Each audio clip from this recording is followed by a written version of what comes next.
Well, this is latest coming in on the controversial Islamic preacher. Sources in the central and the state counter-terrorism units, which have been closely monitoring Dr. Naik and the influence of his speeches on youth, say that Ayaz Sultan, the leader of the Islamic State module in Malwani, who reportedly sneaked out of the country to reach Syria, was influenced by Naik's speeches. In fact, agencies believe that the stint where Ayaz used to work with Islamic Research Foundation is when he started to garner radical views. Agencies also believe many Indian mujahideen who now have joined ISIS seems to be influenced by Dr. Zakir Naik's speeches. Well, this after the controversy has emerged around the September 2012 video of Digvijay Singh, another BJP reaction coming in.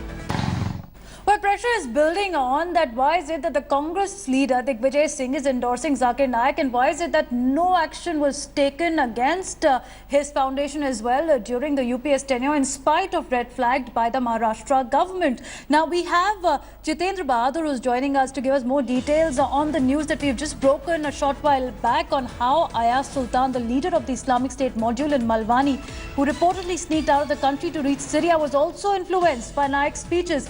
Now, Jitendra, what are the details that are emerging now? What is the action that the centre could be mulling? Because it's really clear that more and more radicals have been influenced due to government's inaction against such controversial figures during the years.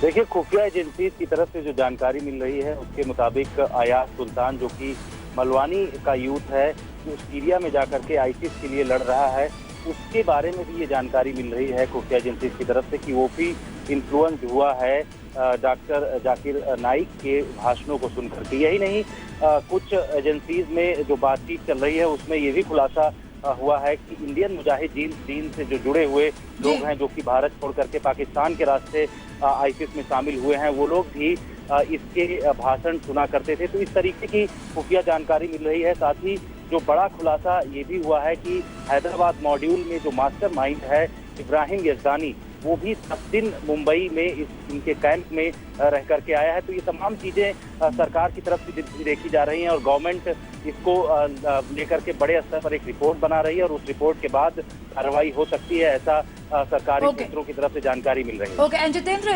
it's also emerged that 2006 Mumbai blast accused were influenced by Zakir Naik's speeches. Even the Boston bombing accused was influenced by Zakir Naik's speeches, and all this while there was no crackdown on this controversial Islamist preacher. Now, as the clamour grows for banning and prosecuting Zakir Naik, security has been tightened outside his office in Mumbai. Right now, Zakir Naik is in Makkah. He is set to come back to India on 11th of July, but his foundation as well is under scanner as the government is probing the case. The Bangladeshi government has also asked that India should take action against Zakir Naik. The Modi government has said that there will be a probe. The speeches of Zakir Naik will also be taken a look at. Here's the report that's been filed by a Mumbai correspondent.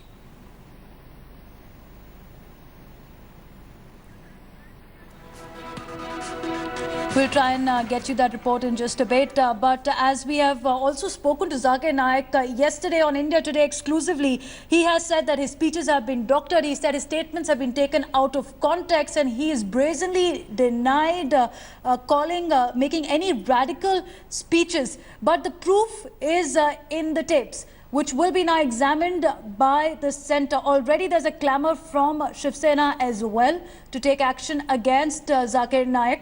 We have reactions that have come in. Let's take a listen first to Zakir Naik's defence to all the allegations when he spoke exclusively to Padmaja Joshi of India Today. Both of these, I reiterate, Dr. Naik, both of these, the one where you're talking about Osama bin Laden and the one where you exhort every Muslim to be a terrorist is doctored. No, every Muslim to be terrorist is not doctored. No, sister, listen, don't mix up both. The one talking about Osama bin Laden, that if he's an enemy of America, that's a doctored clip. Okay, that is doctored. Okay, clip number 2, Dr. Naik, where you have said, and I quote, please give me a second, let me complete my question. I quote, I tell Muslims that every Muslim should be a terrorist. So in this context, every Muslim should be a terrorist to the robbers. Is that what you're saying? These are your words? It's half. No, these are my words, but half out of context. But the full context is, I was giving an example that in the times of India, there was an article that came that Inspector Angre terrorizes the underworld. He's a terrorist to the underworld. So I said, what do you mean by terrorist is important? Terrorist means a person who causes terror. Now, when a policeman sees a robber, he's terrified. Okay, so you said this clip is taken out of context. Okay, this is what you say. So tell me this, Dr. Nayak. Tell me this, Dr. Nayak. Why are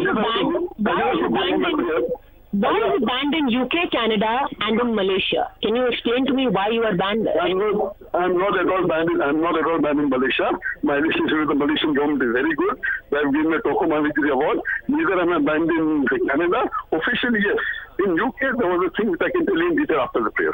But it's totally false news in the media. I've got the highest award of the Malaysian government given by the King of Malaysia and the Prime Minister.